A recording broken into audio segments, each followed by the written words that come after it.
परम प्रेममेय परम दयाल श्री श्री ଠାକୁର ଅନୁକୂଳ ଚନ୍ଦ୍ରଙ୍କର ଶ୍ରୀ ଚରଣରେ ମୋର କୋଟି କୋଟି ପ୍ରଣାମ। ପରମାରାଧ୍ୟ ଜଗଜ୍ଜନନୀ ଶ୍ରୀ ଶ୍ରୀ ବଡ଼ମାଙ୍କ ଚରଣରେ ମୋର କୋଟି କୋଟି ପ୍ରଣାମ।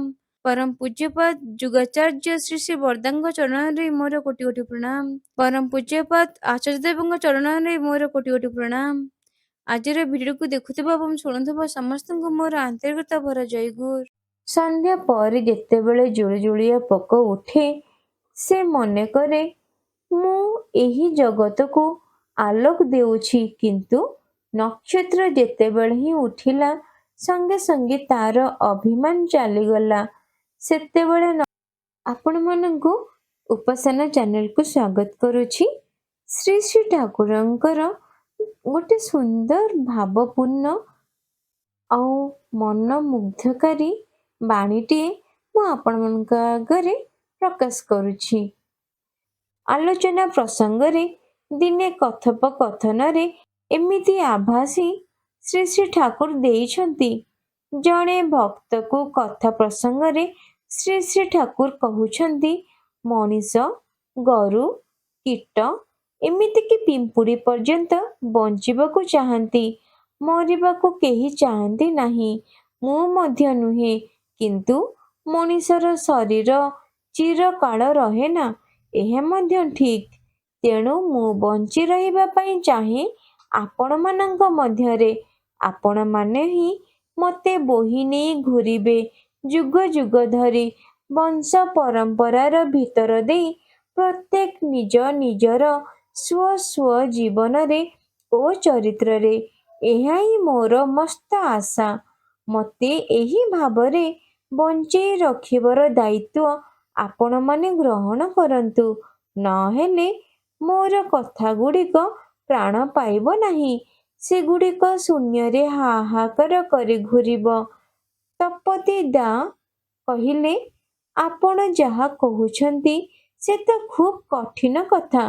ଶ୍ରୀ ଶ୍ରୀ ଠାକୁର କହିଲେ, କଠିନ କିଛି ନୁହେଁ, କେବଳ ଆପଣମାନଙ୍କର ଭଲ ପାଇବାର ରାଜ୍ୟରେ ମୋତେ ଟିକିଏ ଠାଇଁ ଦିଅନ୍ତୁ। ଆଉ ଯାହା କହିଛି, ଅର୍ଥାତ୍ ଯଜନ ଯାଜନ ଇଷ୍ଟଭୂତି ସଦାଚାର ଇତ୍ୟାଦି ପରିପାଳନର ଭିତର ଦେଇ ସେହି ଭଲ ପାଇବାକୁ ଦାଉଦହନି କରି ତୋଳନ୍ତି। ପରମ ପିତାଙ୍କର ଦୟା ଆପଣମାନଙ୍କର ଭଲ ପାଇବାର ସୂତା ଧରି ଦେଖନ୍ତୁ ଦୁନିଆରେ କ'ଣ କରନ୍ତି। ତା ଛଡ଼ା ମୁଁ ଯାହା ଯାହା କରିବାକୁ କହିଛି, ସମୟ ଥାଉ ଥାଉ ସେଗୁଡ଼ିକୁ କରନ୍ତୁ, ନଚେତ୍ ସମୟ ଚାଲିଗଲେ କରି କୌଣସି ଲାଭ ହେବ ନାହିଁ। ପ୍ରଫୁଲ୍ଲ ଭାଇ କହିଲେ, ଆପଣଙ୍କ ମୁଖରୁ ଅନେକ ଥର ଶୁଣିଛି, ଆପଣଙ୍କର ଜୀବଦ୍ଦଶାରେ ଆପଣଙ୍କର ଇପ୍ସିତ କାର୍ଯ୍ୟଗୁଡ଼ିକୁ ଯଦି ମୋଟାମୋଟି ଭାବରେ ଦାନା ବାନ୍ଧି ନ ଉଠେ, ତାହାହେଲେ ପରେ ଅନେକ କିଛି ହୋଇପାରେ, କିନ୍ତୁ ଆପଣ ଯାହା ଚାହାନ୍ତି ତାହା ହେବ ନାହିଁ।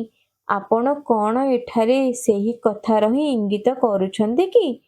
ଶ୍ରୀ ଶ୍ରୀ ଠାକୁର କହିଲେ, ମୋତେ ଯଦି ଖୁସି କରିବାକୁ ଚାହଁ, ତାହାହେଲେ ତୁମମାନଙ୍କର ଚାଲିବା, କହିବା, କରିବା ମଧ୍ୟ ମୋର ମନ ଅନୁଯାୟୀ କରି ତୋଳିବ ଦରକାର।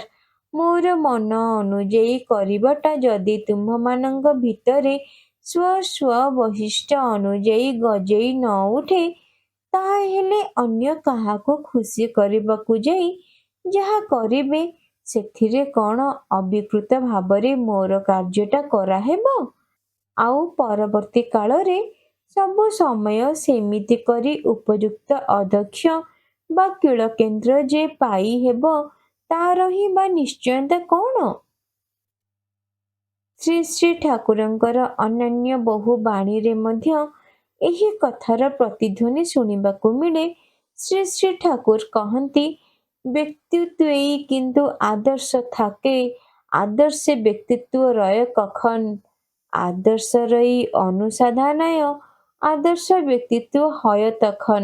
অর্থাৎ ব্যক্তিত্বরে ହିଁ କିନ୍ତୁ ଆଦର୍ଶ ଥାଏ, ଆଦର୍ଶେ ବ୍ୟକ୍ତିତ୍ୱ ରହେ କି କେବେ? ଆଦର୍ଶଙ୍କର ହିଁ ଅନୁସାଧନାରେ ଆଦର୍ଶ ବ୍ୟକ୍ତିତ୍ୱ ହୁଏ ତେବେ। ଶ୍ରୀ ଶ୍ରୀ ଠାକୁରଙ୍କର ଏତେ ସୁନ୍ଦର ବାଣୀଟି ଆପଣମାନେ ଯଦି ବୁଝିପାରୁଥିବେ ତାହାହେଲେ ଆମମାନଙ୍କୁ ଶ୍ରୀ ଶ୍ରୀ ଠାକୁରଙ୍କର କଥୋପକଥନ ଅନୁସାରେ ପ୍ରତ୍ୟେକ କଥା ଗୁଡ଼ିକୁ ମାନି ଚଳିଲେ କୌଣସି ଅସୁବିଧା ହେବ ନାହିଁ।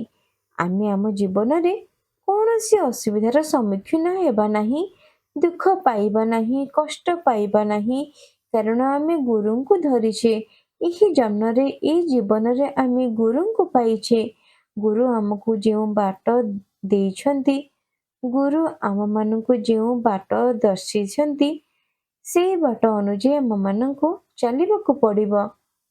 ଯେଉଁ ଧର୍ମରେ ସମସ୍ତେ ବଞ୍ଚନ୍ତି ବଢ଼ନ୍ତି, ସେହି ଧର୍ମ ମଧ୍ୟ ଅଳିକ ଭ୍ରାନ୍ତ ମନଗଢ଼ା ଓ ଅନୁଷ୍ଠାନ ସର୍ବସ୍ୱ ହୋଇ ରହେ ଯଦି ତାହା ଆଦର୍ଶଙ୍କଠାରେ ମୂର୍ତ୍ତ ନ ହୁଏ। ତେଣୁ ଶ୍ରୀ ଶ୍ରୀ ଠାକୁରଙ୍କର ଉଚ୍ଚାରଣ ସଚ୍ଚିଦାନନ୍ଦର ପରିପୋଷକ ଯା ତାଇ ଧର୍ମ, ଧର୍ମ ମୂର୍ତ୍ତ ହୟ ଆଦର୍ଶେ, ଅର୍ଥାତ୍ ସଚ୍ଚିଦାନନ୍ଦଙ୍କର ପରିପୋଷକ ଯାହା ତାହା ହିଁ ଧର୍ମ, ଧର୍ମ ମୂର୍ତ୍ତ ହୁଏ ଆଦର୍ଶଙ୍କଠାରେ। ଭୁଲିଗଲେ ଚଳିବ ନାହିଁ। ଯେଉଁ ଆଦର୍ଶର କଥା କହୁଛୁ ତାହା ହେଲା ଚରମ ଓ ପରମ ଆଦର୍ଶର କଥା। ଈଶ୍ୱରଙ୍କର ଅବତାର ଯୁଗ ପୁରୁଷୋତ୍ତମଙ୍କର କଥା। ସେହି ହେଲେ ପରମ ଗୁରୁ। ଅନ୍ୟ ଅନେକ ଗୁରୁ ଥାଇପାରନ୍ତି, ତେବେ ସମସ୍ତ ଗୁରୁଙ୍କର ଗୁରୁତ୍ୱର ହିଁ ଉତ୍ସ ହିଁ ହେଲେ ପୁରୁଷୋତ୍ତମଙ୍କ ପ୍ରତି ନିଷ୍ଠା।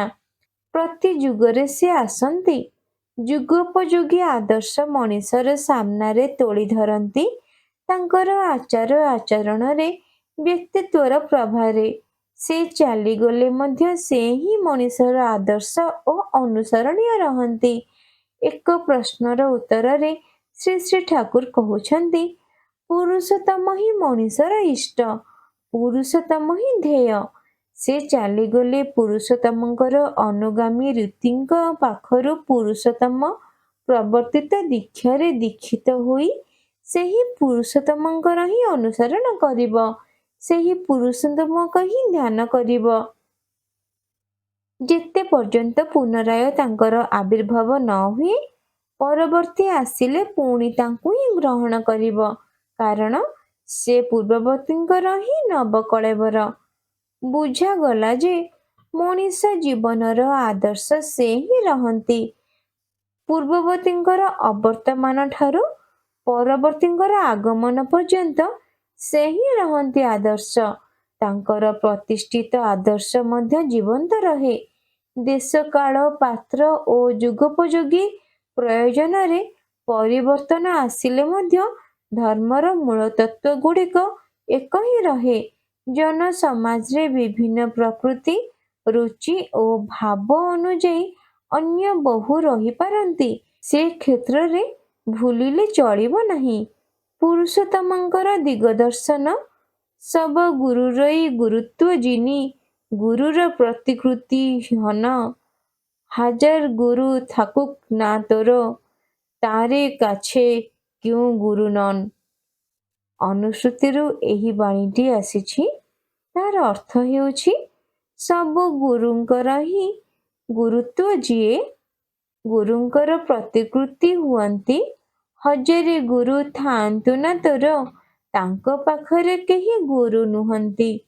ଠାକୁର ଶ୍ରୀ ରାମକୃଷ୍ଣ ଜଣେ ଭକ୍ତକୁ ତାଙ୍କର ସହଜ ସରଳ ଓ ଅତୁଳନୀୟ କାବ୍ୟିକ ଭଙ୍ଗିମାରେ ଯେଉଁ କଥାଗୁଡ଼ିକ କହିଛନ୍ତି, ତାହାର ମାଧ୍ୟମରେ ଆଦର୍ଶ, ଜୀବନ୍ତ ଆଦର୍ଶ, ଆଦର୍ଶର ପ୍ରୟୋଜନୀୟତା, ଆଦର୍ଶର ଛୋଟ ବଡ଼ ଇତ୍ୟାଦି ସବୁ ରକମ ପ୍ରଶ୍ନର ଉତ୍ତର ଖୋଜି ପାଇଛି ବୋଲି ମୁଁ ବୋଧ କରେ।